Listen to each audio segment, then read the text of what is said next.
జగన్ ఎవరిని నమ్మకపోవడం కారణం ఏంటి ఆలోచిస్తే, ఆయన తండ్రి శ్రీ రాజశేఖర రెడ్డి ప్రజలను బాగా నమ్మేవాళ్ళు. ఎంతలా నమ్మేవాడంటే, ఆయన అడ్వకేట్ రామచంద్రరావు చంద్రబాబు మీద పెట్టిన 22 కేసుల్ని నువ్వు తీసే మనం ఇంకో స్ట్రాంగ్గా మనం కేసులు పెడదాం అంటే, ఆయన మాటని పూర్తిగా విశ్వసించి ఈ కోర్టులో కేసుని తీసేశాడు. ఆ తర్వాత ఎందుకంటే అప్పటికే ఈయన ప్రతిపక్షంలోకి వచ్చాడు, చంద్రబాబు అధికార పక్షంలోకి వచ్చాడు. దీంతో ఏమైందంటే ప్రతి ఒక్కరూ విమర్శించడం ప్రారంభించాడు. ఎందుకంటే అప్పుడు పెట్టిన కేసులన్నీ ఫాల్స్ కేసులు, అందుకోసమే ఇతను విత్డ్రా చేసుకున్నాడు. కొంతమంది అయితే ఆయన దగ్గర డబ్బులు తీసుకొని కేసులు విత్డ్రా చేశారని చాలా యాగయింది.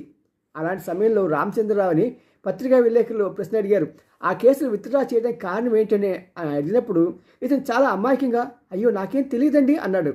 ఈ దెబ్బతో షాక్ గురయ్యాడు రాజశేఖర్ రెడ్డి. ఇలాగుంటే రాజకీయాలు.